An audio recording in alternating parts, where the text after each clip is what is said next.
Le baptême là que tu as reçu, tu étais en train de t'engager. Pour le reste de ta vie, tu vas travailler et à demeurer dans une bonne relation avec le Père de Dieu. Avec Dieu le Père comme enfant de Dieu.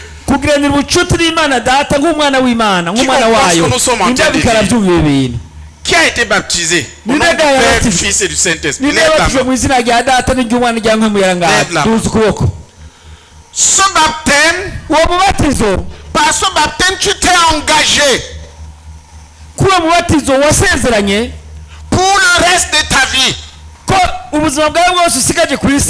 à travailler dur pour avoir une bonne relation personnelle avec Dieu le Père comme son enfant.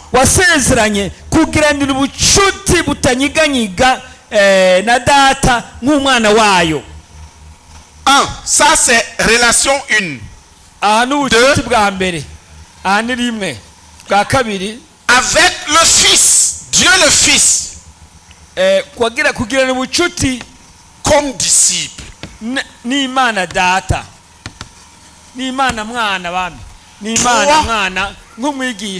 Avec le Saint-Esprit, Dieu le Saint-Esprit, comme serviteur, comme ministre de l'évangile. Qui comprend?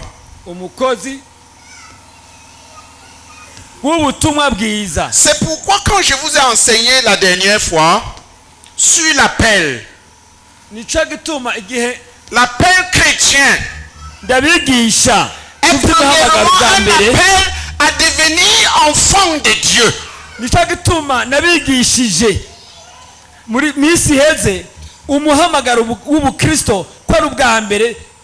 à bâtir une relation avec Dieu comme Père, comme enfant bien-aimé.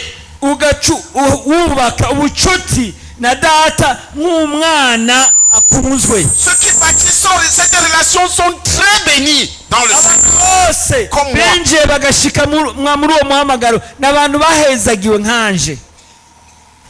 Je crois que c'est ce qui est le plus développé chez moi.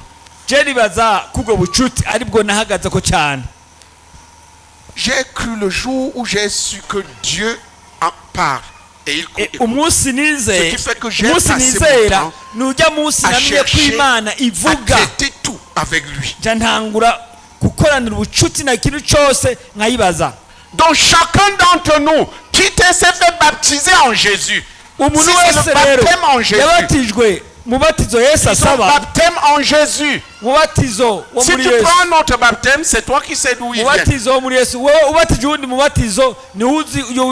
Mais le baptême en Jésus est un engagement à la relation avec Dieu.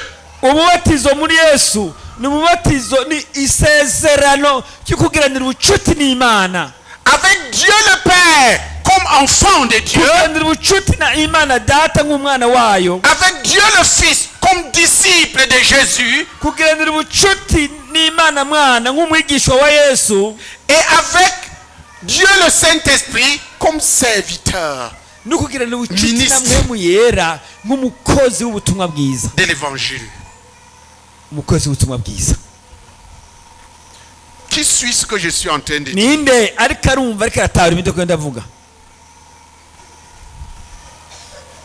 Ainsi, si tu travailles à ce que les gens voient que tu es bien, que tu es ceci, écoute, la question c'est qu'est-ce que ton père dit de toi? Est-ce que ton père est content? Ce qui est important, ce n'est pas ce que les hommes disent. Ce n'est pas la première chose la plus importante. C'est qu'est-ce que Dieu pense et dit de toi. La première chose, c'est la relation avec ton Père. Dis à ton voisin, tu es enfant de Dieu. Dis-lui, eh oui, est-ce que tu le sais? Mubwire ati mbega urabizi kuri umwana w'Imana? Dis-lui, ça veut dire que Dieu est ton père. Mubwire uti bisigura ko Imana ari papa wawe.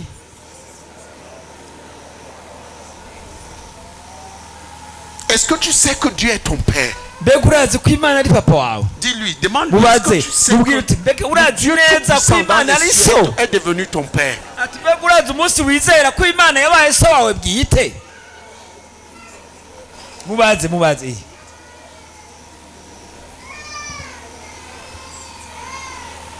Maintenant, quelle relation, si tu le sais, quelle relation as-tu? Mubaze ati none kubizi mufitanye ubucuti ubuhe? Dieu t'attend là. Imana ikurindiriye aho nyine aho. La nouvelle alliance. Isezerano rishasha. Dans la nouvelle alliance, mu isezerano risha, Dieu amène l'homme. Imana izana umuntu. Ramène l'homme à lui-même. Imana izana umuntu kuri yo nyene. Et fusionne avec lui dans la relation avec lui-même. Kugira binywane bahinduka umwe nawe. Amen. Amen. Et cette relation est tridimensionnelle. Et dans Corinthiens, l'apôtre Paul nous dit que la grâce du Fils, l'amour,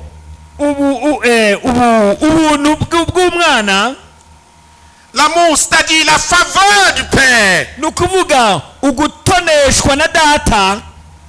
et la communion du Saint-Esprit soit avec toi. Hey, écoute frère, donc tu as besoin dans la vie. Ce n'est pas que les gens disent du bien de toi. Ce n'est pas que tu aies un bon poste. Ce n'est pas de ça que tu as besoin. Tu as besoin que la faveur du Père soit avec toi. C'est combien là? Il dit que la grâce du Fils, le souhait que je porte vers toi,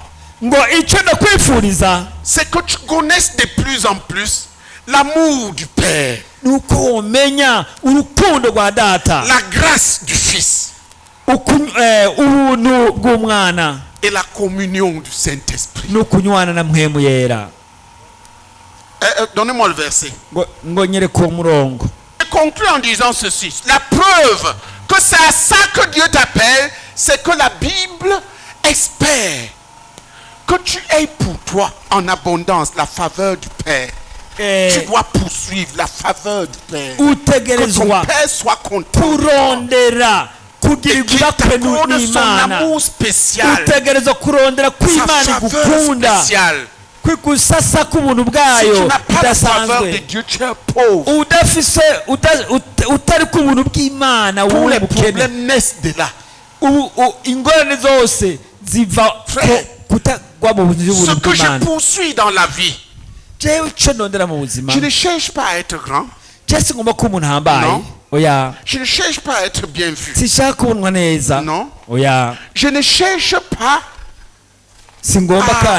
à ce qu'on m'applaudisse. Non. Je ne cherche pas à être petit. Non. Je ne cherche pas à être riche et je ne cherche pas à être pauvre.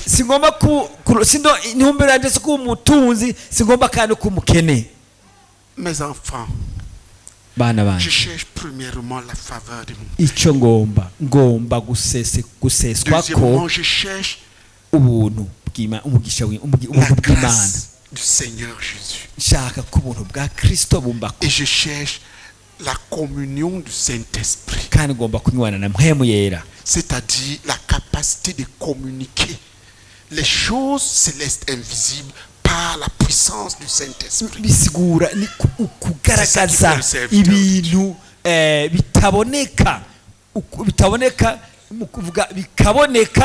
Je veux cette relation avec le Saint-Esprit telle que quand je te parle comme ça, il te parle dans ton cœur.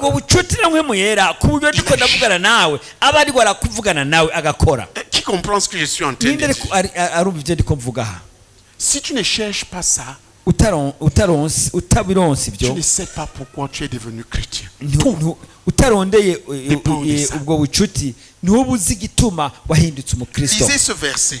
Soma uwo murongo. C'est un commandement, frère. Ni itegeko bene data. Sachant que tu as été par le baptême, tu t'es engagé umaze kumenya ko à avoir une relation tridimensionnelle avec Dieu. Umaze kumenya neza uko mu kubatizwa wari kugiranira ubucuti ingero zitatu. Imana igutegeka. Dieu te commande. Imana igutegetse. Donc c'est 2 Corinthiens combien? Abakorinto ba kabiri kangahe? Corinthiens 13:14. Abakorinto ba kabiri igice cya 13 umurongo wa 14. Corinthiens 13 verset 14. Que quelqu'un lise. Hagira usoma Abakorinto ba kabiri. D'abord en français. D'abord en Kirundi hama mu Gifaransa. Ubuntu bw'umwami wacu Yesu Kristo n'urukundo rw'Imana n'umwe uva kuri mpwemu yera bibane namwe mwese. Amen. Amen. Oui. 2 Corinthiens 13 verset 13. Que la grâce du Seigneur Jésus-Christ, l'amour de Dieu et la communication du Saint-Esprit soient avec vous tous. Amen. Amen. Regardez, Dieu veut que chacun d'entre nous, tous, connaissent en abondance la grâce du Fils. Imani gombako mwese muri mwese. L'amour du Père. Aronka mu buryo bw'umusesekara. La communion du Saint-Esprit. Ubuntu bw'umwana. Quand nous confrontons ce verset, Dieu te commande de rechercher par-dessus tout cette triple relation. De rechercher comme possession personnelle. Moi je connais pas l'amour du Père. L'amour, c'est-à-dire la faveur du Père. Il y a des gens qui ont ça. Joseph avait la faveur du Père.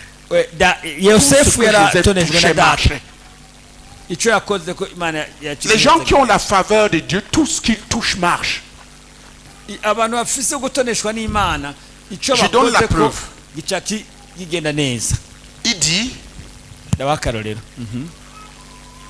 quand Dieu approuve les voies d'un homme, il dispose même en sa faveur, même ses ennemis. Tu vois la faveur de Dieu.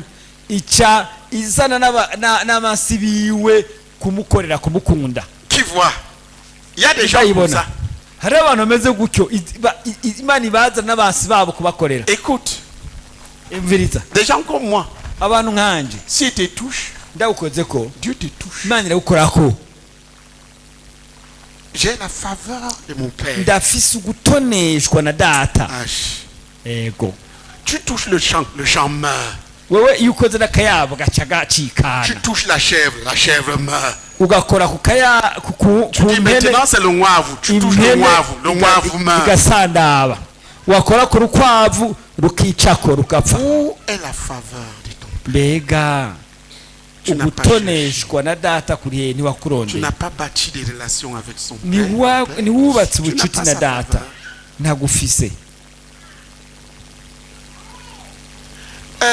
Il me parlait tout à l'heure de notre fille à Gitega. Elle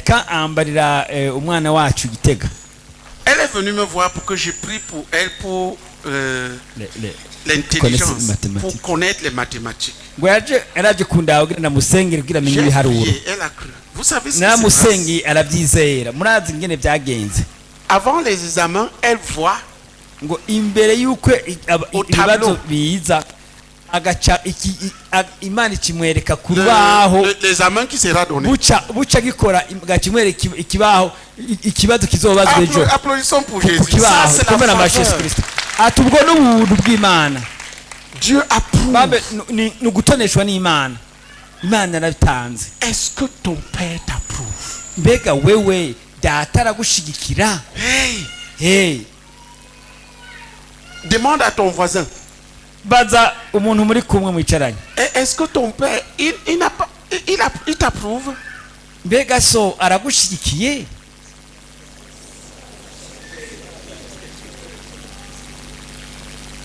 ou bien tu es un orphelin canke uri imfuvyi? Est-ce que tu es un orphelin? Wowe uri imfuvyi? Est-ce que tu es un mort-né? Uri uwavutse ahwereye? Ou bien est-ce que ton père, il n'entend pas? Mbega so ntiyumva?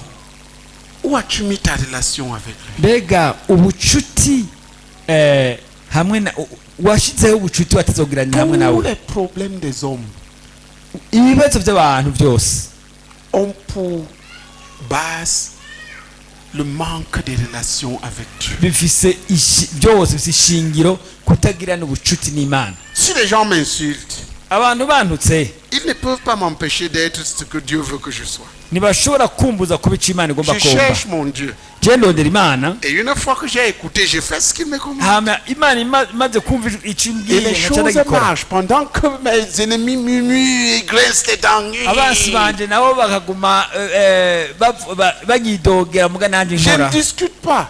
Jewe sinirwa ndaza kuvugana Je nabo. suis un enfant de Dieu. Je ndi umwana Ce w'Imana. qui compte pour moi, Igihambaye kuri c'est jewe ma relation avec mon ni père. ubucuti na papa wanje. Qui comprend ce que je suis en train de Ninde dire? ariko aravyumva ibi? Le problème, c'est que ce qui compte pour la plupart d'entre nous, c'est le monde.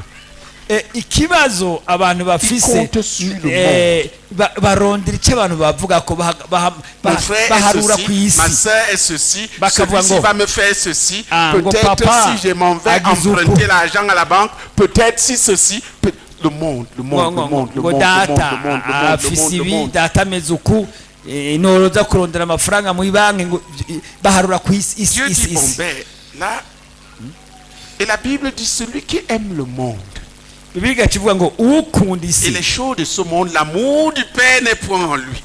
ngo umuntu akunda isi n'iby'isi urukundo rwa data ntiruri kumwe nawe. Il est impératif pour que la faveur du Père soit avec toi, que tu bâtisses une relation personnelle avec Dieu. Ni ngombwa ko kuba ku bucuti hamwe n'Imana ku giti cyawe. Et tout le monde peut le faire.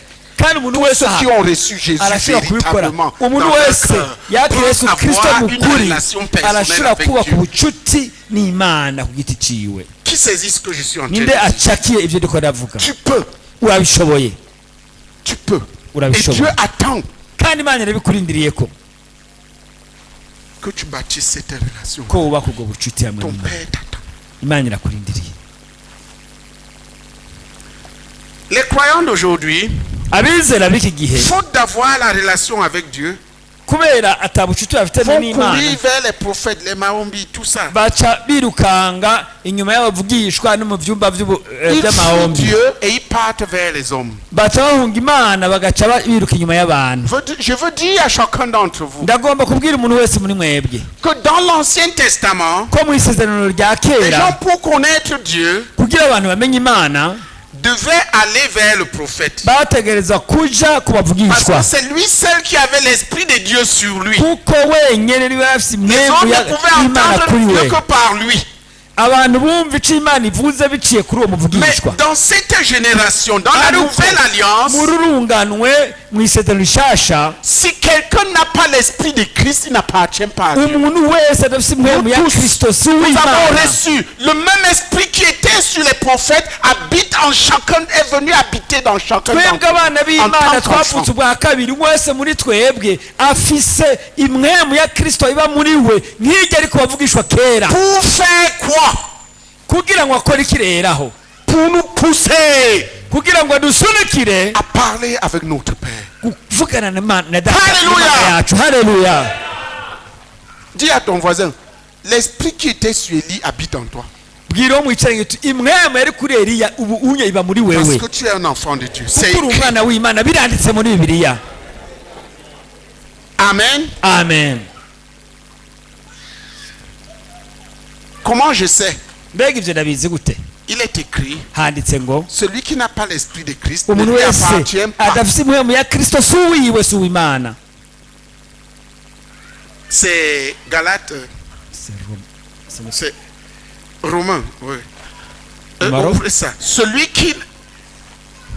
Nous avons l'esprit de Jésus. Et celui qui n'a pas l'esprit de Christ ne lui appartient pas. Si quelqu'un n'a pas reçu Jésus en lui, Jésus en lui, c'est un religieux. Il n'appartient pas à Dieu. Nous appartenons à Dieu parce que l'esprit de Jésus habite en nous. Le jour que tu as dit Jésus viens dans mon cœur, et tu as cru, l'esprit de Jésus est venu en toi. Tu as compris. La question, il est venu pour faire quoi? Dans l'Ancien Testament, Dieu le mettait sur un prophète. Et tous ceux qui voulaient écouter Dieu venaient à ce prophète-là. Parce que c'est lui seul qui avait l'esprit de Dieu. Romains 9, 8, 9. Et après quelqu'un lit en français.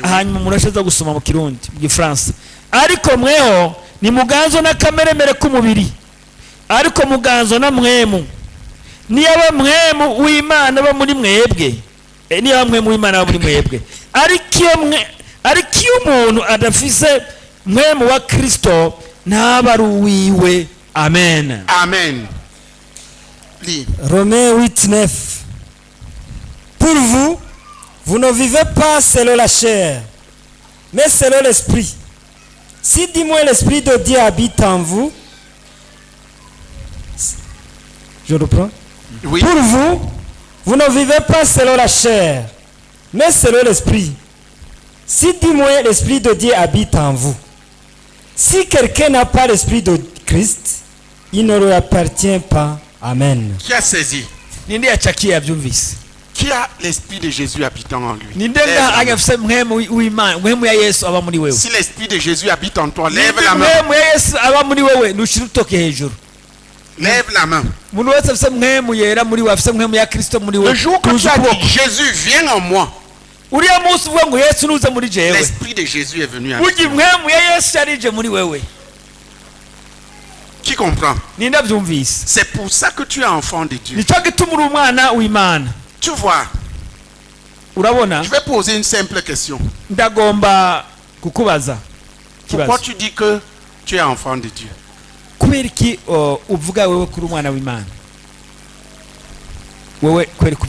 un enfant de Dieu. Pourquoi tu es un enfant de Dieu?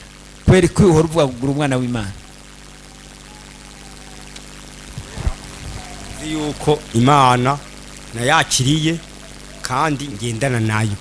Parce que je sais que j'ai reçu Dieu à moi et que je marche avec lui. Est-ce que vous comprenez? Vous comprenez ça? Il sait. Qu'il sait. Dieu en lui. Ça, c'est la marque de l'esprit. Ça, ce n'est que le Saint-Esprit qui peut inscrire ça dans le cœur de quelqu'un. Écoutez. Comment savons-nous que nous sommes enfants de Dieu? La Bible dit que l'Esprit lui-même témoigne dans nos cœurs que nous sommes enfants de Dieu. Quelque chose en toi dit, tu es enfant de Dieu. Tu es un enfant de Dieu. Même quand le péché te tente, quelque chose te dit, tu es un enfant de Dieu. Même quand tu tombes, quelque chose te dit, tu n'aurais pas dû faire ça. Tu es un enfant de Dieu. Est-ce que c'est vrai? Si c'est vrai, lève la main. Même quand tu fais mal, le croyant, le non-croyant peut te gifler et c'est pas un problème pour lui. Mais toi, quand tu insultes quelqu'un, qu'est-ce qui se passe? Là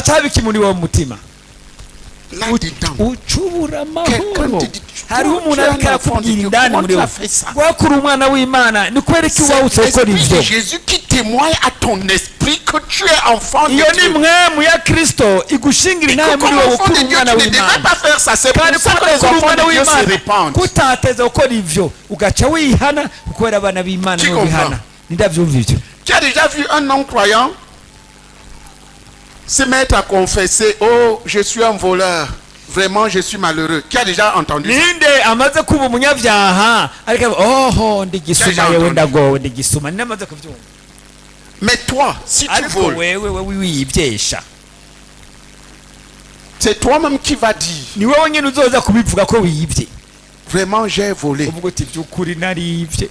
Parce que quelqu'un dans ton cœur dit à ton cœur, kuko indani umutima wawe hari umuntu avugana n'umutima wawe ngo wewe uri umwana w'Imana ntiwateza gukora ivyo. En 2 Corinthiens 13 verset 14, mu Bakorino ba 2:14 nous voyons 14 3 dimensions de la relation avec Dieu et ce que ça va produire dans nos vies. Nico bizoca birema mu buzima bwacu.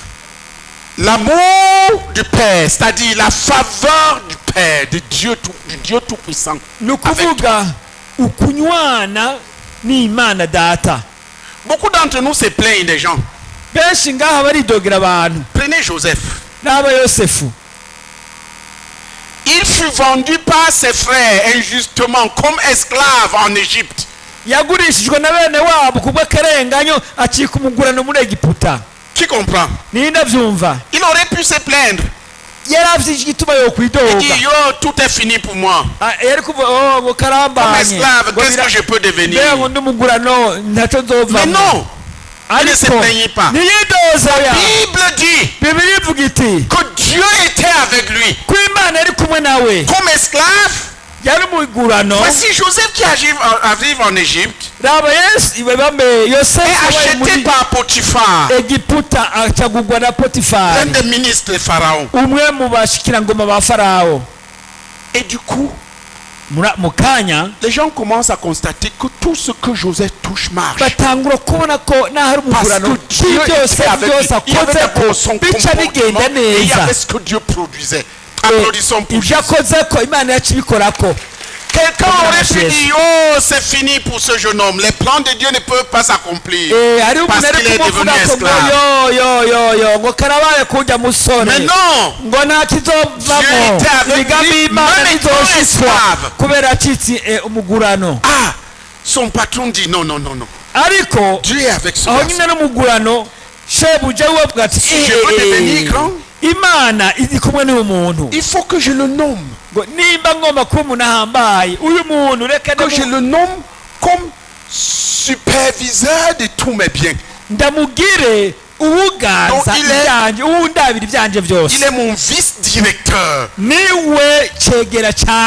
Qui comprend? L'esclave a vice-directeur. Et acha aba ari mugurano ngabicekera cha patoro wiwe. Applaudissons pour Jésus. Amatungo yose ya Potifar. Ce que les gens font contre toi, ibintu abantu bakorera bakugwanye, même ce que le diable peut planifier contre toi, n'ibyo Satani yahagurutse kugira kugwanye, ne t'empêchera pas de devenir ce que Dieu veut que tu deviennes si tu as une bonne relation avec Dieu, avec ton Père comme enfant de Dieu. Ntibizokubuza na gatoya kuba kwinjira mu migambi y'Imana kwinjira mu gutoneshwa nayo uri umwana w'Imana. L'échec de chaque personne, ukunanirwa k'umuntu wese, l'échec de sa relation avec Dieu comme Père, kuvuye kunanirwa kugira ubucuti n'Imana se. L'échec de chaque personne, ukunanirwa k'umuntu wese dans ce que Dieu lui ordonne de faire, c'est d'abord l'échec biva kukunanirwa kugira ubucuti n'Imana data nka se wiwe. Le Père avait dit du Seigneur Jésus, voici mon fils bien-aimé en qui j'ai mis toute mon affection. Écoutez-le. Frère, que dit le Père de toi? Est-ce que tu cherches cette relation? Si quelqu'un veut prier, qu'il se lève. Nimba hari umuntu agomba gusenga nave hasi atangura gusenga ubunyene. Levez-vous et priez. Nimba ugomba gusenga vaze usenge. Les enfants de Dieu marchent comme si Dieu n'existait pas. Ils font les choses. Ils ne se posent pas la question, mon père dit quoi? Mon père dit quoi? Abantu babayeho abana b'Imana. Ils ne cherchent pas l'approbation de son père. Icyo Imana ibavugako. Il se lève le matin comme un cochon. Bakavyuka mu gatondo. Mange. N'ingurube. Bois. Sans parler avec son père. Batavuganye n'Imana. Prie. Senga. Tu veux prier, prie. Ugomba gusenga wose nasenge. Et quelques-uns qui veulent prier, prenez le micro et priez. Bamwe bagomba gusenga, abandi bagomba gusenga baza imbere bafate mikro basenga. Tu as compris. Uvugane n'Imana kuco batahuye. Arabaza imbere basenge.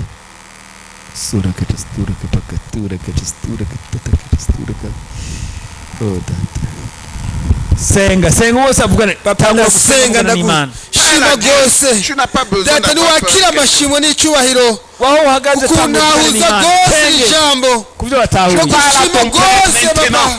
Vugane na papa wawe. Papa. Ubuzima bw'ugenderane n'Imana. Vugane na papa wawe.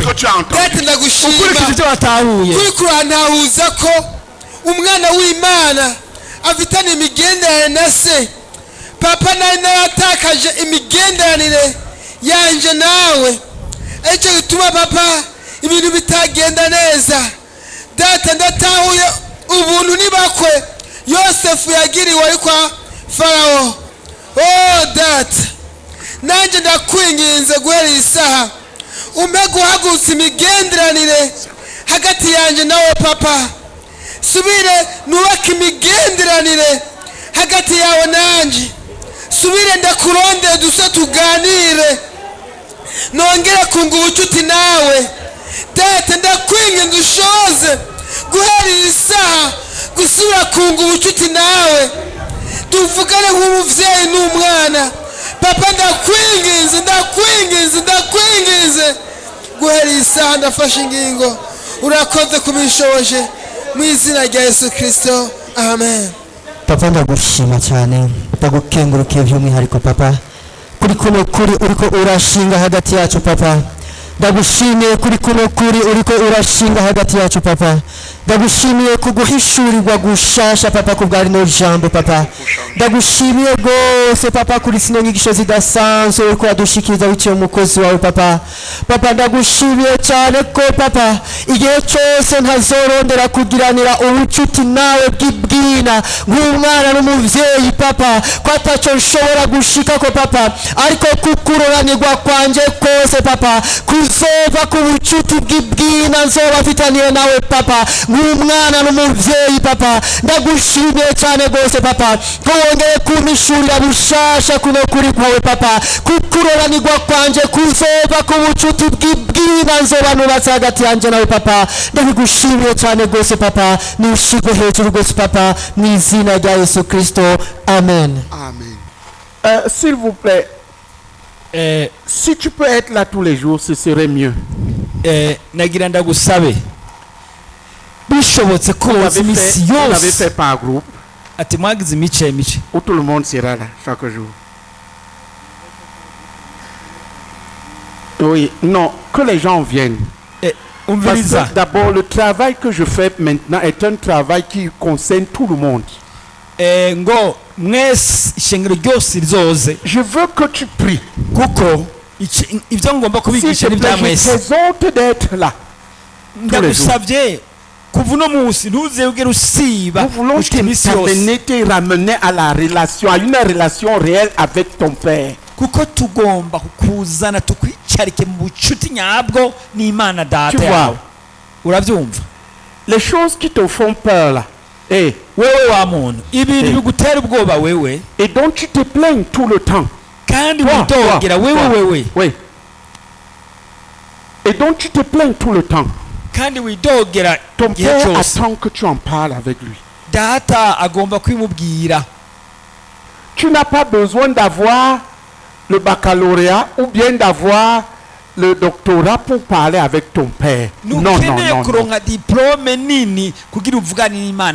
Est-ce que tu as compris? Les trucs là que tu crains, ton père t'attend. Que tu parles avec lui et que tu lui parles et que lui te réponde. Et l'histoire sera différente. Oh frère et sœurs, si vous saviez.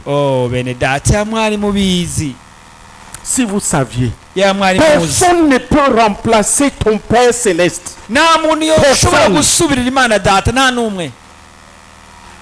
Nous qui sommes tes pères terrestres, nous ne pouvons que t'aider à bâtir la relation avec ton Père céleste. Nous ne sommes pas là pour le remplacer. Personne ne peut le faire.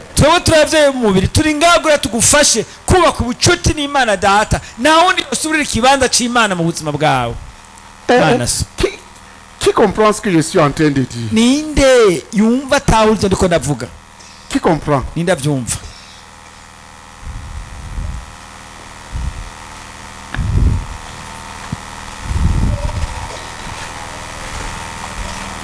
Alléluia. Alléluia. Notre sœur. Hey. Est-ce que tu as un problème physique? Donc tu te plains souvent.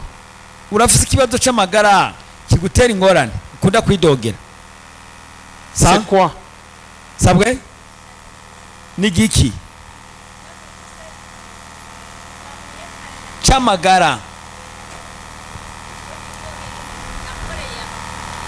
Je me suis plaint d'une personne à qui j'ai travaillé qui ne m'a pas payé. Il ne peut. Écoute, parle à ton père. Tu seras surpris avant la fin de cette semaine de ce que ton père est capable de faire. Et ne te plains plus de lui, il peut rien faire. Alléluia. Parle-lui.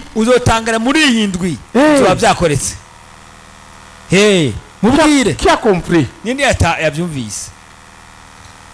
Ton père est vivant. Il est vivant. Amen. Amen. Dieu veut que tu aies une triple relation, une relation tridimensionnelle avec lui. Afin que tu aies pour toi en abonnement. Il y a la faveur de Dieu de niveau en niveau. Il y a la faveur de Dieu de niveau à niveau. En niveau. Cela dépend de la relation avec ton père. Qui comprend? Plus la relation est bonne, plus tu as la faveur de ton père. Amen. Amen. Mais la réalité c'est que bibliquement c'est la grâce du Fils d'abord. La grâce du Fils. Mais commencer comme ça. L'autre domaine de relation, c'est que la relation avec le Fils comme disciple te conduit à grandir dans la grâce du Fils. Dans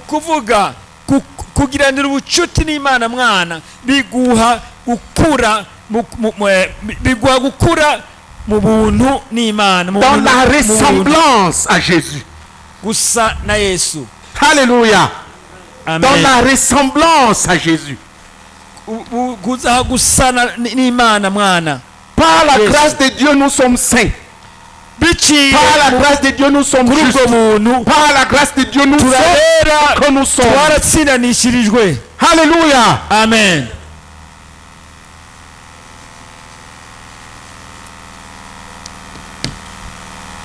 La Bible dit que Étienne était un homme plein de grâce. Vous savez ce que ça veut dire? C'est-à-dire qu'il était semblable à Jésus. Le monsieur, quand il ouvrait la bouche, c'est la sagesse du ciel qui sortait. Il te touchait, Jésus t'a touché. Applaudissons pour Jésus de Nazareth. Il était comme un ange vivant sur terre.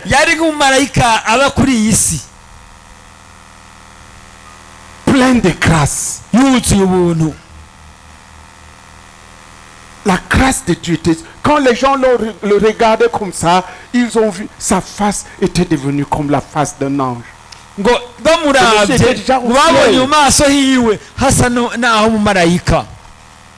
Alléluia. Alléluia. Dieu veut que la grâce du Fils abonde dans ta vie.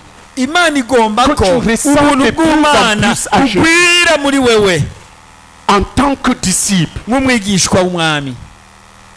Et plus tu avances avec lui en tant que disciple, plus tu ressembles à Jésus. Et je voudrais vous dire que c'est l'un des éléments qui va faire que le Père t'aime de plus en plus. 3. La communion du Saint-Esprit.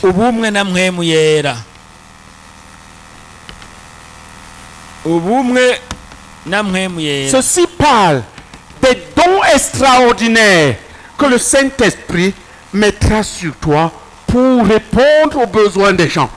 Ibyo bisigura ingabire zidasanzwe mwe muyazo gushirako kugira ngo wishure ku bibazo by'abantu cyo bunywanye nawe ndavyumva. Ça parle de puissance, bivuga ubushobozi, ça parle d'impact, bivuga gushika ku bintu, dons vocaux, bivuga ku ngabire zivuga, des dons intérieurs, ingabire zindani, des dons de puissance, de tout ce que le Saint-Esprit est capable de donner à un homme pour influencer les autres.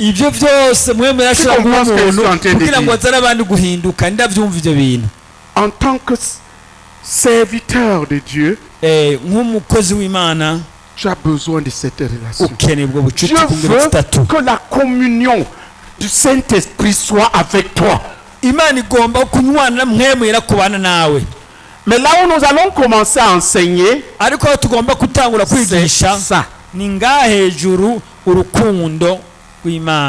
Comment avoir de plus en plus la faveur de Dieu comme Père.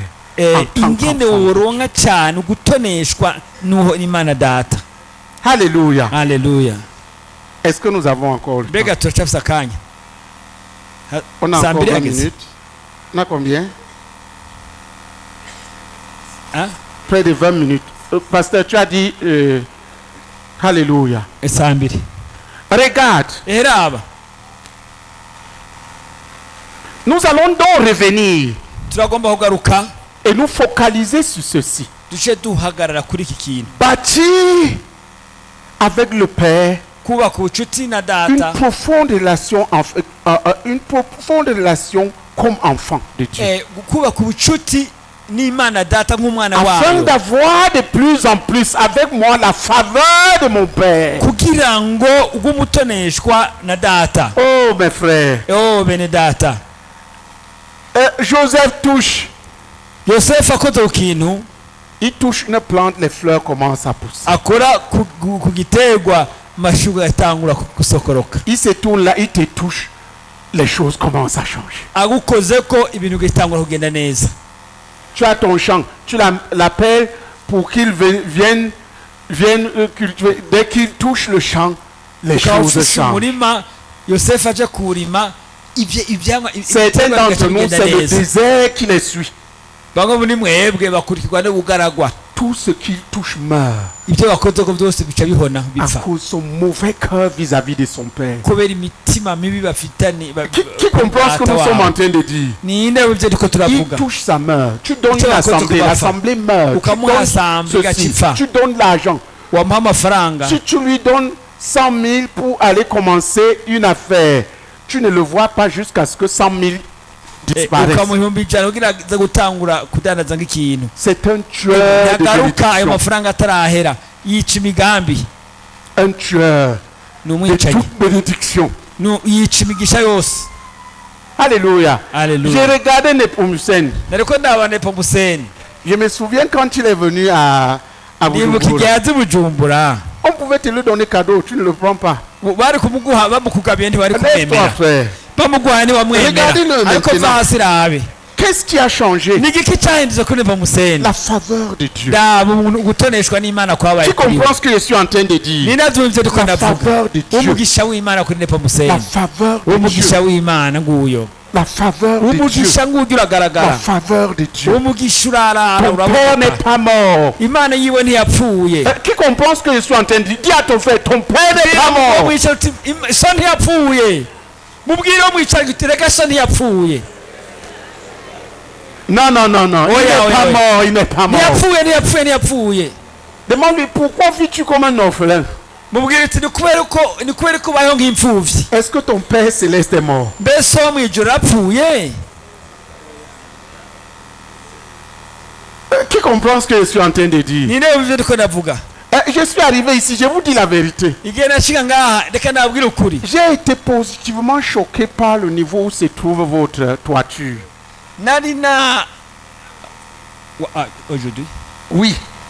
ati igihe nashika ngaha vy'ukuri umutima wanje wanyiganyijwe. La seule question que je me suis posée, c'est comment il a fait? ingene kino gisenge kimeze niyumve ati basha bigenjeje gute. Ça, c'est la faveur. ubu n'umugisha uri ku murongozi wanyu, uri ku ishengero ryanyu. umugisha ku murongozi wanyu. C'est tout. nta kindi ni ugutoneshwa. Comment? byagenze gute? Je connais à peu près quels sont vos dons. ndazi amafaranga mutanga bigera 10 n'amashikama. Si on s'en tenait là, tubihagaze k'ivyo peut-être qu'on n'aurait pas 2 lignes de taux ici. nta imirongo ibiri y'amabati twari Mais kuronka il suffit d'une apana seule imirongo personne sur ibiri. laquelle la sageur, la faveur de Dieu est. Il touche, ça marche. Il touche, ça mugomba marche. kuraba Il touche, ça aho marche. umugisha w'umuntu uri icyo akoze ko cyose kica kigenda Parce que neza, Dieu dit, je suis d'accord. kuko Je Imana suis ivuga ati d'accord. Je suis ndemeranyije nawe d'accord. ndemeranyije nawe turi kumwe. Certains d'entre vous aiment l'argent comme le diable aime le cadavre. bamwe muri mwebwe mukunda amafaranga nk'uko Satani akunda umuvyimba. Et il s'accroche. Satani akunda umuvyimba, namwe murakunda amafaranga. On lui dit, donne les dîmes. Il dit, je vais mourir ici et donne les dîmes. atitanga ibigira Et il meurt. noca mpfa ntanze ibigira 10 agatafa. Il meurt sans donner les dîmes. Il meurt. En gardant tous les dîmes, il est en train de mourir. yaziganije ibigira 10 by'iwe mugabo kandi n'ugupfa yapfuye.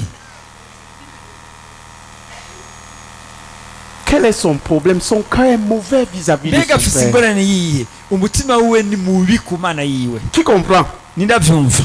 Les choses dépérissent entre tes mains parce qu'il Ibintu manque l'amour de ton père. bihona mu biganza byawe Tu n'as birahona pas cherché kubera ta ko relation avec ton père. Tu n'as pas cherché sa faveur. rondeye n'Imana yiwe.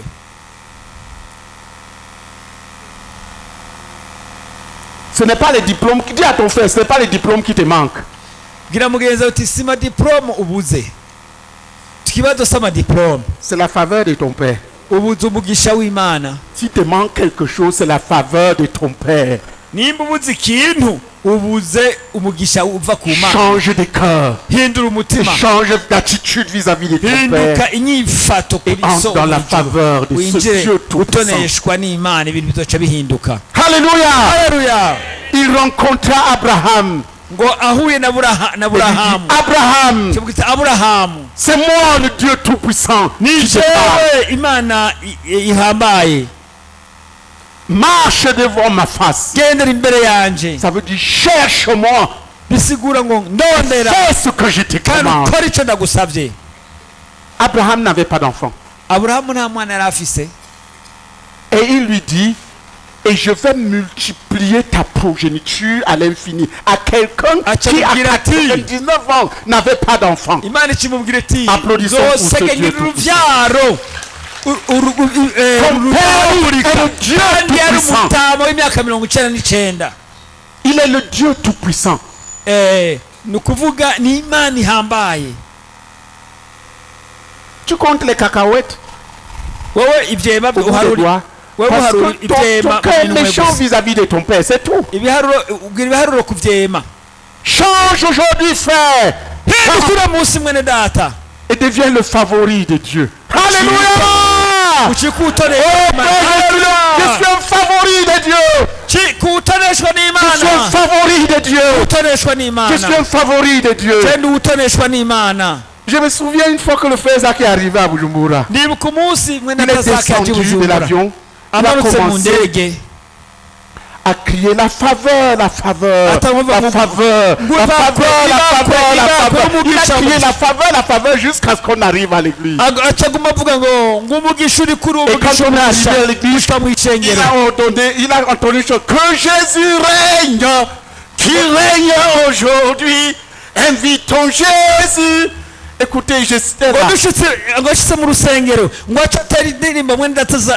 Un enfant favori.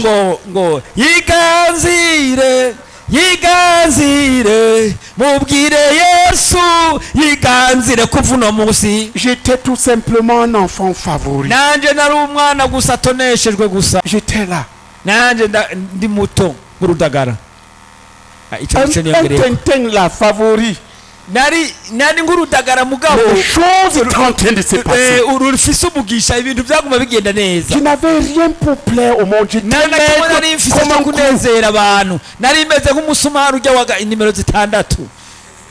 J'avais une chaussure qui était mangée de deux côtés comme ça. Qui était mangé et me pensait comme ça. Si tu veux chercher ma photo à ce moment, tu vas voir. Mais il y avait Dieu, il y avait Dieu, il y avait Dieu, il y avait Dieu, il y avait Dieu, il y avait Dieu. Devons-nous et crions à Dieu. Ceux qui participent dans cette église, des favoris de Dieu, des amoureux de Dieu, des chercheurs de Dieu, des trouveurs de Dieu.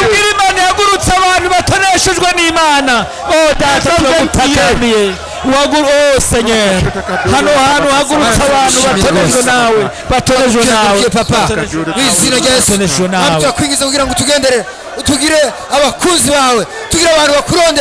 tuzane kukurondera n'imitima yacu yose turakwinginze papa nutugendere utwuzuze urukundo rwawe umwe wese umusuka ku rukundo rwawe twuzuze urukundo rwose tugukunde tukurondere twuzuze ibakwe ryawe bisi yose uzobukoze turakwinginze papa nutugendere uzobukoze izina rya Yesu Kristo turagushimiye papa turagukenguruke papa turagukenguruke papa turakwinginze rwose mu izina rya Yesu Kristo papa tugendere kugira ngo turakuzi bawe abakuzi bamatanyira bagose papa tuguteka bagose papa tukwigira kugira ngo tugendere tumatanya nawe papa tumatanya nawe papa kugira ngo tubakuze papa abakuze papa tugendere nawe papa tugendere nawe papa tuguteka mu izina rya Yesu. Oh Père, fais de nous tes amoureux, Seigneur qui te cherche, Seigneur qui te cherche de tout notre cœur.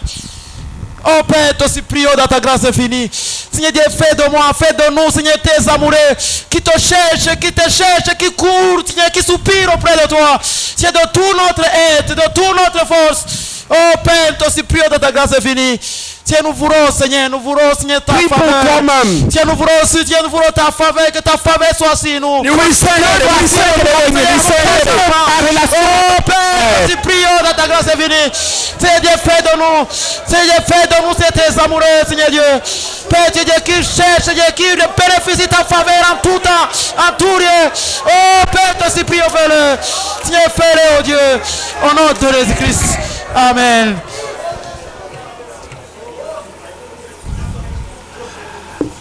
Tourne-toi vers ton voisin, dis-lui, frère, que la faveur de ton Père, le Dieu Tout-Puissant, soit avec toi.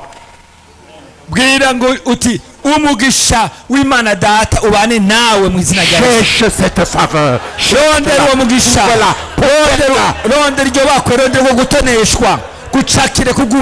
Et qu'elle soit avec toi. Oh frère, ça c'était le souhait de l'apôtre Paul pour tous ses enfants. Il n'avait pas dit que Dieu te donne 1 milliard, non. Oh, que la faveur du Dieu de ton Père soit avec toi. Amen. Amen. Que la faveur de ton Père soit avec toi. Trouve-la, possède-la. Prions pour que chacun d'entre nous, à partir de ce moment, cherche la faveur de Dieu comme Père, la trouve et la possède de plus en plus chaque jour. senga ukuvuna musi ugutoneshwa n'uhoraho kuri wewe ukurondere ugucakire ukugumye kubane nawe iminsi yose senga. Prions ensemble. Robaka shota kadore la kabaka sabaka dore kadore la kabaka sabaka dore kadore la kabaka sabaka dore kadore la kabaka. Shandaraka Gera Shandaraka Gera Bashite Karoka Bakasabaka Gera Gera Bashandaroka Bakasabaka Gera Shandaraka Gera Kashatara Bastanda Gera Bashinde Karola Kabaka Sobeka Shinde Karola Sebaboko Kandina Koka Sobaka Shandara Kabaka Gobaka Dora Kadura la Kabaka. Prions pour que Dieu visite chaque saint dans la CMCI pendant ce jeûne. Il amène à chercher chaque jour de plus en plus la faveur de Dieu qu'on perd.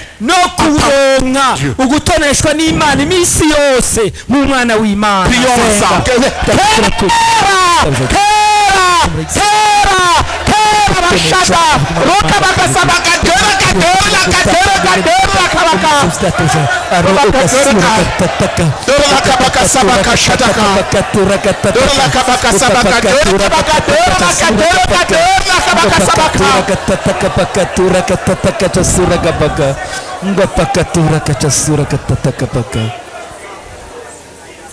Prends un partenaire.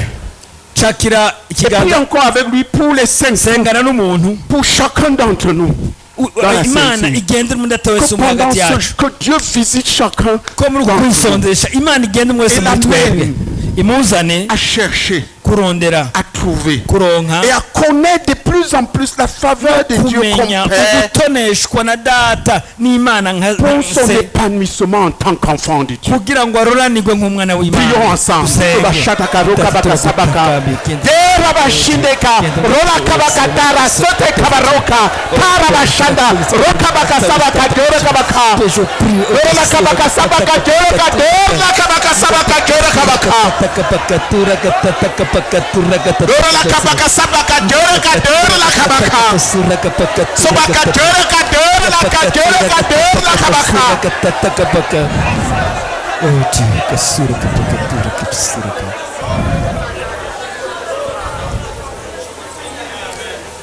Dis à ton frère, ton Père est le Dieu Tout-Puissant. Dis-lui ça jusqu'à ce qu'il comprenne. Je ne sais pas comment les gens comprennent ça. Frère, quand vous me voyez parler, est-ce que je parle comme quelqu'un qui a peur? Hein? Pourquoi je parle avec tant de témérité? Parce que mon Père est le Dieu Tout-Puissant.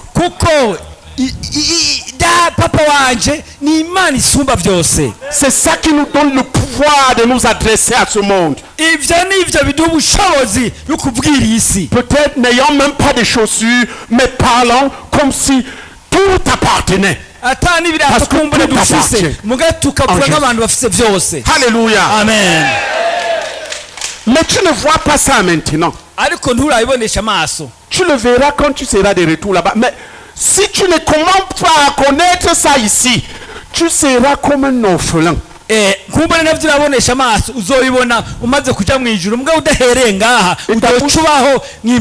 ta bouche sera comme le mikeke.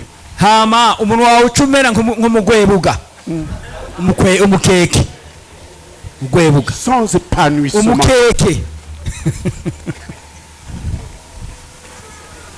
Tu comprends?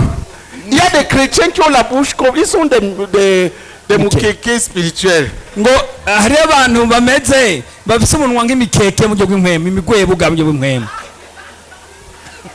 C'est la croix, frère.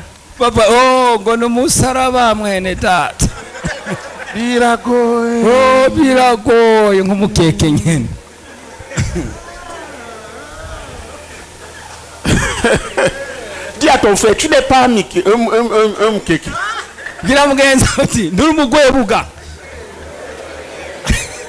Tu es un enfant de Dieu. Connais ton Père et que ta joie éclate.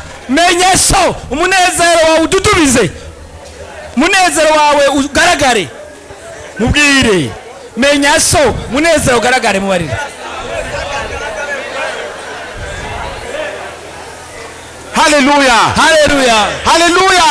Alléluia. Ton Père est le Dieu Tout-Puissant. Note-le. Mon Père est le Dieu Tout-Puissant, créateur du ciel et de la terre. Andika tiso. Andika mwikaiti. Dis-le. So. Écris-le. Écris-le. Parce que la plupart d'entre nous marchent comme s'ils étaient des fils d'un voleur de poules. Bamwe bagenda nk'abantu bamwe bagenda umengo bavyawe n'ibisuma by'ibinkoko. Je suis un enfant de Dieu. Kenda umwana w'Imana.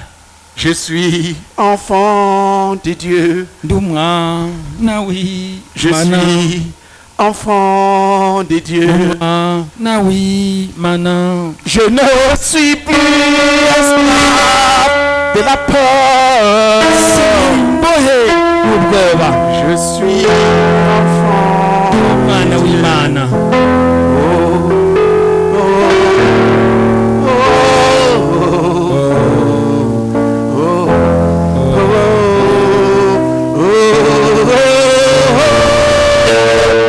Ils font la mer et je traverse. Asaturikiaga mo kubiri nga C'est moi dans son amour.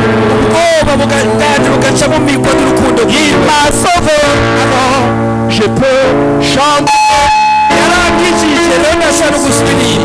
Enfant, je suis enfant. Oui, ils font la mer et je peux la traverser. Mes forces noires dans son amour.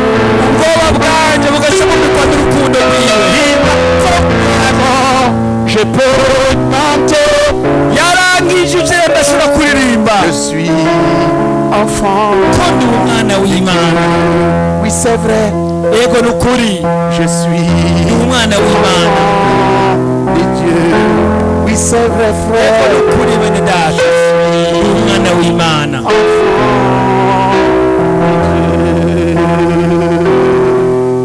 Je ne suis plus esclave de Satan. Je suis enfant.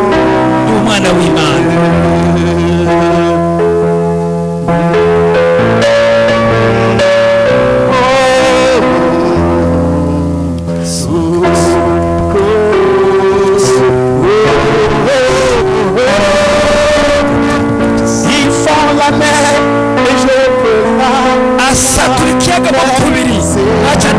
mes craintes c'est noir dans son amour. Il m'a sauvé, alors je peux chanter.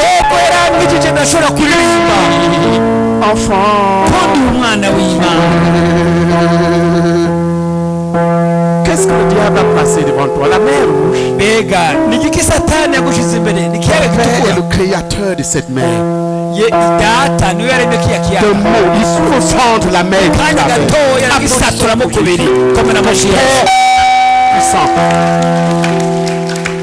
Cesse de te comporter comme un orphelin.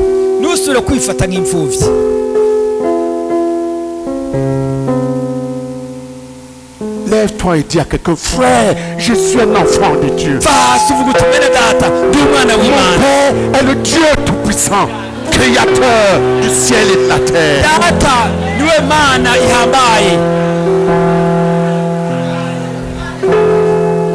Ah, va le dire à une deuxième personne.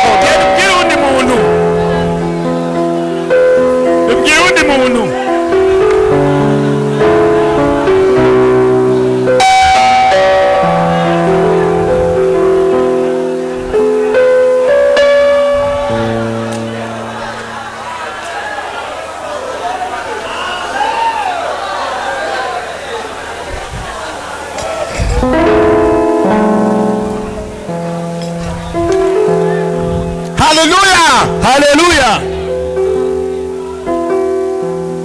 Il est temps, mais je vais t'amener à faire une chose maintenant. Harageze ariko ngena ndakuzana ukora ikintu kimwe. Prends un fardeau qui te tient à cœur. Fata umutwaro ukuri ku mutima. Mais je n'ai pas encore enseigné avec vous parler avec son père. Ariko sindabigisha kuvugana na data.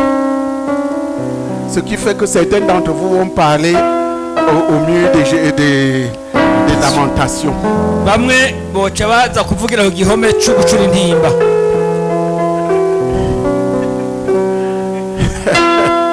Alléluia. Amen. Mais je vais te conduire à parler à Dieu d'une chose ce soir. Ariko ngira ndakusunikire kuvugana na data kimwe ku mugoroba. N'inguvu zawe. Dis papa.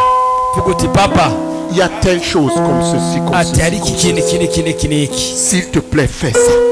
Data nkorera iki kintu. Tu lui parles. Il va te répondre. Araza kwishura. Écoute, il va te répondre. C'est lui qui a créé la bouche. Araza kwishura ko niwe yari mu munwa yawe. Aravuga, arafise n'amaso.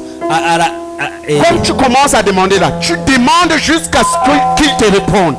Pas question de rentrer en arrière. Amen. Amen. Parle-lui de cette chose au nom de Jésus. Tu dis papa, il y a quelque chose dans ma vie. S'il te plaît, fais ceci. Demande-le-lui 21 fois maintenant. Allons-y au nom de Jésus.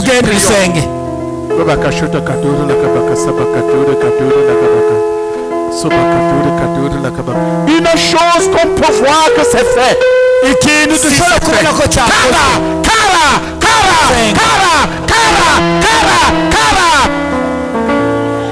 Pendant que les gens parlent, certains vont entendre Dieu leur répondre.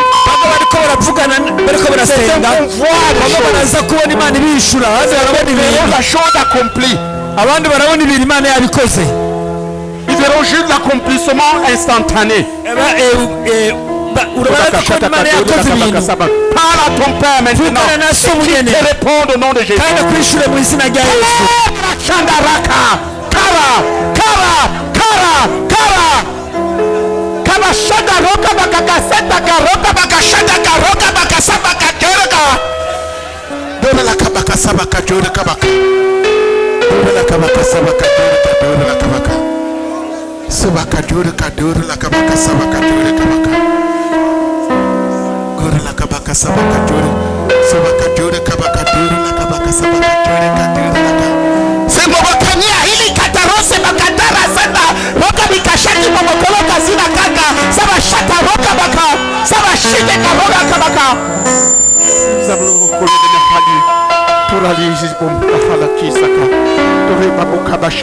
Certains vont l'entendre clairement parler, frère. Arrêtez ça. Certains vont l'entendre parler. Toi, parle à Dieu.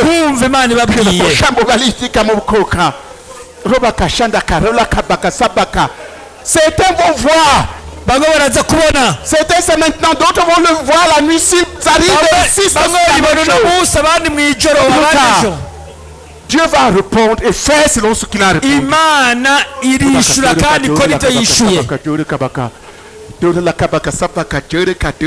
Demande la même chose sans bavardage inutile.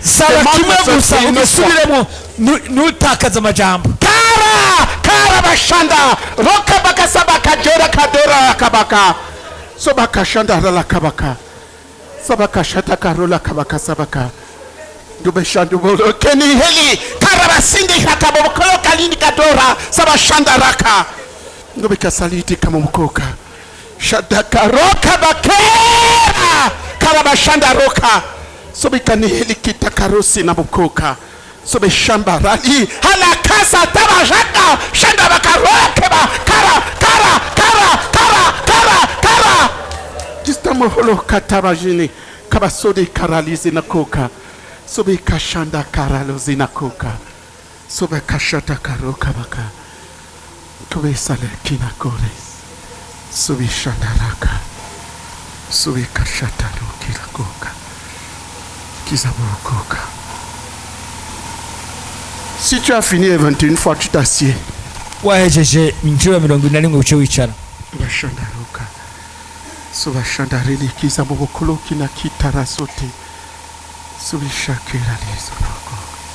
Et tu gardes le calme. Kandi imbere y'Imana.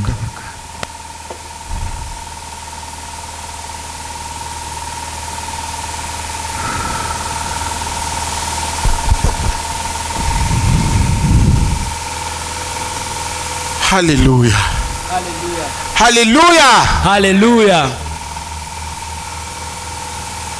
Qui a reçu de Dieu quelque Ninde chose? yahawe n'Imana ikintu? Lève la main. Tuzi ukuboko. Amen. Qui d'autre? Ninde wundi? Viens. Nimuze imbere. Viens. Ingo imbere we waronse. Qui d'autre? Ninde wundi yaronse ikintu ku Mana? Qui pendant qu'il priait, il a vu des choses. Ninde igihe yasenga yabonye nk'ibintu? Viens. Ingo.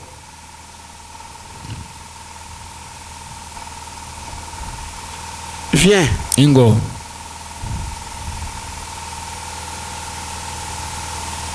S'il vous plaît, je demande. Quelqu'un a entendu comme si quelqu'un lui a parlé. Et il a tourné la tête comme s'il voulait voir qui lui a parlé. C'était externe. C'est qui? Hariho umuntu uba yumvise nk'umuntu umwe pendant que quelqu'un lui a parlé. Amubwiye hamagenda ukebuka kugira ngo araho umuntu amubwiye. Ninde yoba yumvise umuntu amubwiye umengo lève la main. Nde yumvise igihe ariko arasenga yumvise umuntu amubwira. Il a entendu subitement une voix. Yumva ijwi rimubwira hamahindukira kuraba. C'est qui? Ninde? Umuntu yumvise ijwi rimubwira rivugana nawe ijwi. Écoutons-le, peut-être l'un des deux. S'il n'y a pas quelqu'un d'autre. Avant qu'il parle, pendant qu'on prie, voici ce que le Seigneur m'a dit. Il dit qu'il attend que tu lui parles de cela ainsi chaque matin et chaque jour. Ngo irarindire kuvugana nayo gutyo nyene imisi yose mu gatondo. C'est ce qu'il m'a dit là. Ichimana yabwiye. Tu as compris? Ninde yavyumvise? Le fardeau là, tu le lui présentes, tu le chantes, tu demandes. Nuhindure ugumubwira imisi yose mu gatondo. Et ce qu'il va te dire, c'est ce qui va se passer. Hama ikizokubwira nico kizoca kiba. Tu as compris? Ninde yavyumvise? Oui. Qu'est-ce que tu as reçu? Waronse iki?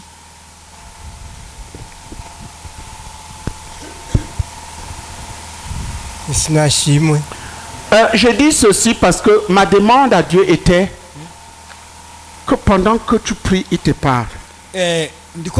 Pendant que vous priez là, c'est pour ça que je priais en langue. En sorte que tu saches que ton Père n'est pas muet. La réponse, il m'a donné qu'il attend. Que vous lui parliez chaque matin.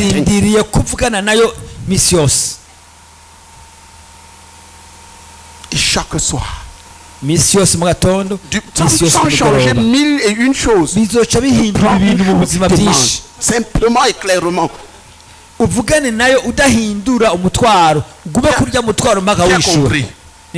que mon seul sujet de prière était que Dieu parle à chacun d'entre vous, qu'il te rende compte de la réalité de la relation avec ton Père.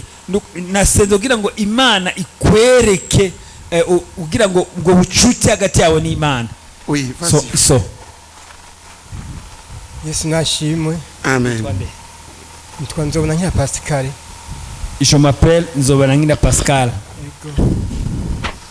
Jewe bavuze ngo base umuntu dusenge umuntu yumvise. Quand on a dit de prier, bavuze ngo dusenge umuntu yumvise ijwi rimubwira Yesu nashimwe. Nagiye numva ijwi rimbwira ngo j'ai entendu une voix qui me disait kubw'imitwaro mfise le fardeau que j'ai. Numva ijwi rimbwira yuko ngo ibyabaye kuri Mukaroti bitazobura gushika. C'est vrai? Ibyabaye kuri Mukaroti bitazoreka gushika. J'ai entendu une voix qui me dit que les choses qui sont arrivées à la femme de Lot ne manqueront pas d'arriver. Amen. Amen. Alléluia. Que c'est la chose qu'il a entendue. Écoute, il a entendu. Nous avons dit tout à l'heure que Dieu a parlé à quelqu'un par une voix, n'est-ce pas? Il a entendu. La question est que son faisait disciple voit et voit. Qu'est-ce qui est à corriger? Ça dit que le jugement ne manquera pas à arriver à ceux qui ont le cœur divisé. La femme de l'autre avait le cœur divisé. Il y avait une direction à suivre et elle tournait la tête tout le temps pour regarder le monde parce qu'elle aimait Sodome. Elle fut frappée et devenue une statue de sel. C'est ce que ça veut dire. C'est un message assez profond qui concerne la correction des cœurs. Qui comprend comment Dieu travaille. Pendant que tu lui demandes, il va traiter avec toi selon ta vie. Les réponses qu'il va te donner, personne de nous ne peut te donner. Mais prends ça au sérieux. Et travaille là-dessus, il va marcher avec toi. Oui. Et sashimi. Amen. Nitwa bumwe Veniste. Nitwa bumwe Veniste. Je m'appelle Bumwe Veniste. La question, frère, tu demandais quoi? Wewe wari kusaba iki mwene data? Wari kubwira iki Imana? Wari kusengera iki? Ça? Je priais pour mes fardeaux. Non, non, tu priais pour quel fardeau? Wari kusengera umutwaro uwe. Wari umutwaro uwe. La façon dont je vis. Ça? Ça va? Amen. Ma vie en famille. Amen. Amen. Vas-y, frère. Quand je te dis prends une chose, s'il te plaît, prends une seule chose. Demande une chose qui peut être faite, on voit. Ne priez pas les prières religieuses. Oh Dieu, fais que je sois un grand. Un grand, il est comment? Demande des choses précises. Amen. Oui. Gloire à Jésus. Je priais.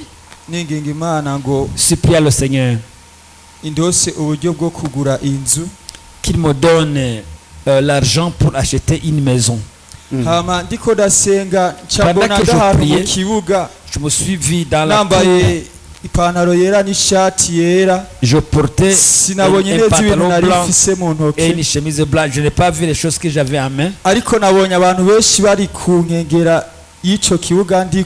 Mais j'ai vu beaucoup de gens m'approcher sur la cour dessus. Et moi je courais avec joie devant. Il y avait des gens aussi. Tu étais dans une cour? Ouais, oui. Parce que ça c'est un message très sérieux. Tu comprends comment Dieu traite avec ses enfants? Il demande une maison. Celui qui est son frère disciple devrait prendre ça au sérieux et étudier ça avec lui parce que Dieu parle. Et il a reçu une réponse qui est venue avec une vision. Reprends.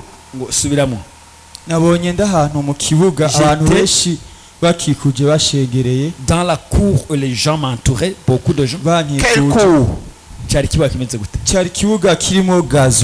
y avait la cour où il y a le gazon. Je portais un pantalon blanc, une chemise blanche. Je n'ai pas bien vu les choses que j'avais en main, mais je courais, et il y a les choses, je courais devant avec beaucoup de joie. Et les gens m'entouraient devant. Qui a compris le message que Dieu lui donne? Qui a compris le message? Je vais te poser la question. Quel est ton ministère?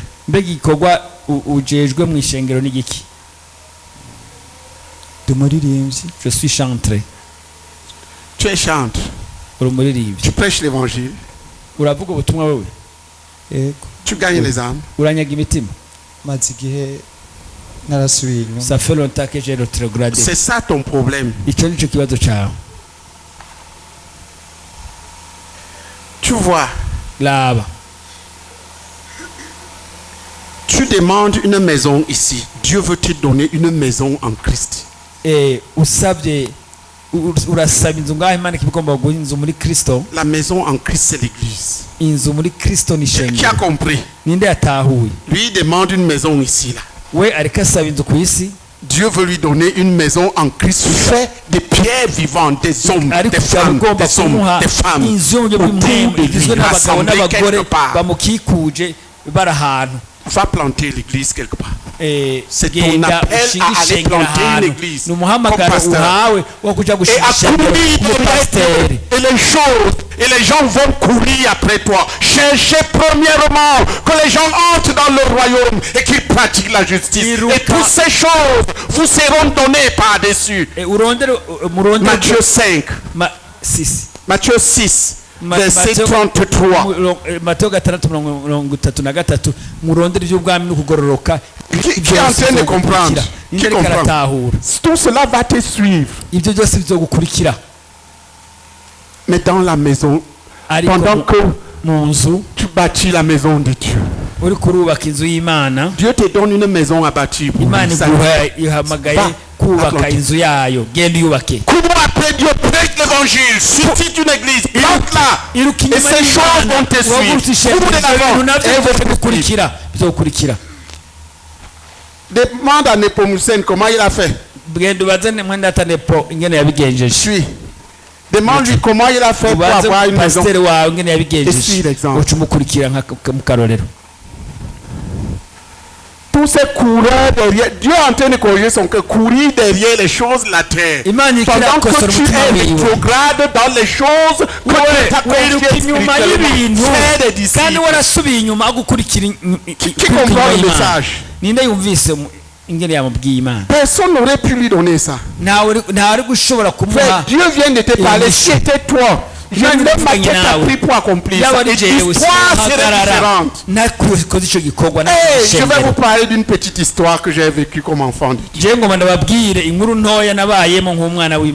J'étais à Douala, à Bonasama. J'ai vécu la misère à un niveau assez profond.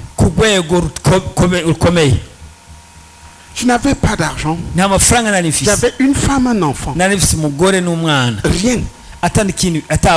J'ai habité dans une maison.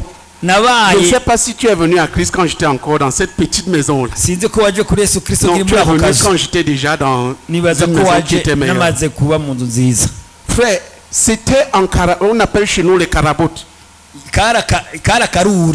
Et le toit était sur ma tête comme ça. Et il fait chaud à Douala. Quand tu fais comme dans un four. On trouvait à peine de quoi manger. Et je prêchais l'évangile. Et les gens ont commencé à me suivre. J'avais une fille en Christ qui m'aimait beaucoup et voulait à tout prix voir chez moi. Elle m'aimait beaucoup, elle voulait à tout prix voir chez moi. Et ma maison est... Et ma maison était telle que j'avais honte même de... Elle a demandé à plusieurs reprises, j'ai carotté. Et elle a cherché. Et un jour j'entends à la porte. C'était fait. Elle est entrée.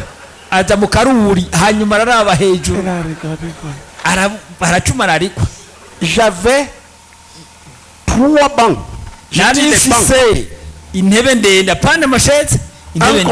Un comme ça et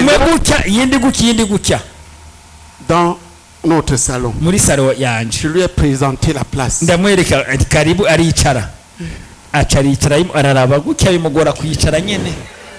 Elle n'a pas dit un mot. Je lui ai dit voici chez moi. Elle est sortie. Je l'ai raccompagnée. Je suis rentré. J'étais touché. Je suis allé devant mon père. J'ai dit au père, regarde où j'habite. Regarde où j'habite. Regarde ce que ça fait à tes enfants que tu m'as donné. J'ai dit, papa, donne-moi une maison. Papa, donne-moi une maison.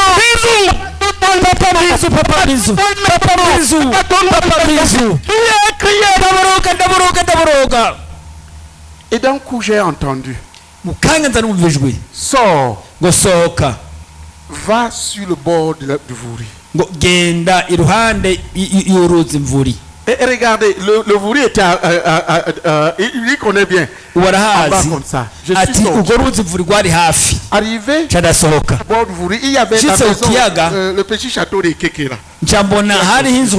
Il était en train de construire un petit château avec un niveau, une dalle. Je ne sais pas pourquoi il me disait d'aller là. Quand je suis arrivé là, j'ai entendu, la maison que je vais te donner va dépasser celle-ci. Applaudissons pour Jésus. Écoutez, pour vous dire, ce n'est pas une maison, c'est des maisons. La preuve est que j'habite maintenant au 3e niveau d'une maison. Applaudissons pour Jésus de Nazareth. Personne, au moment où je parlais, personne ne pouvait imaginer. J'étais dans une misère abjecte.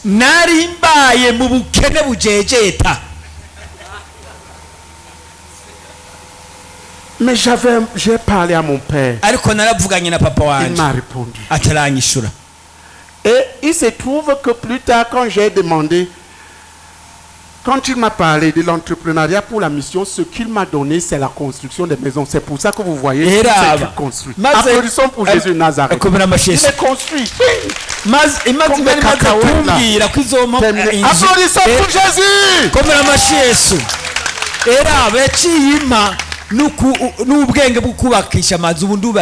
De la hutte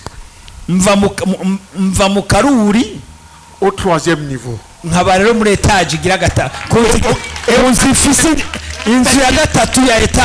Et ça continue. C'est ça notre Père. Créateur du ciel et de la terre. Il dit, je suis le Dieu Tout-Puissant. Qui t'a dit que ton père est le voleur des poules du quartier?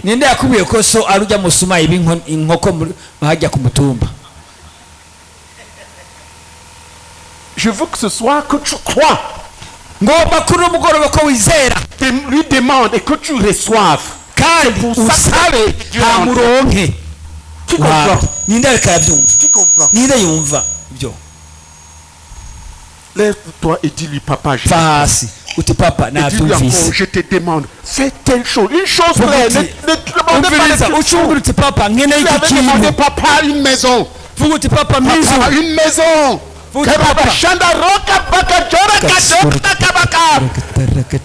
Il m'avait répondu. C'est la réalité. Prions.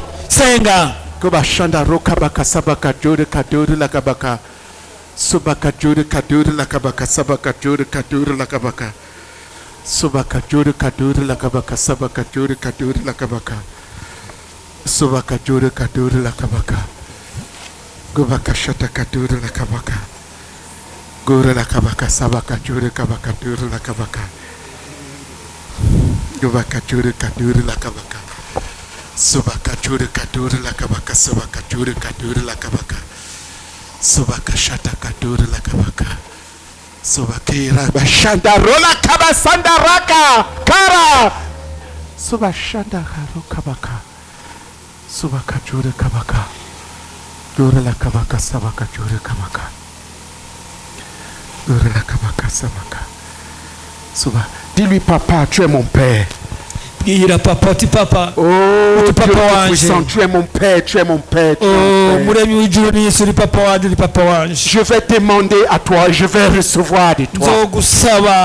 Merci papa, merci papa, merci papa. Je vais dépendre de toi, je vais dépendre de toi.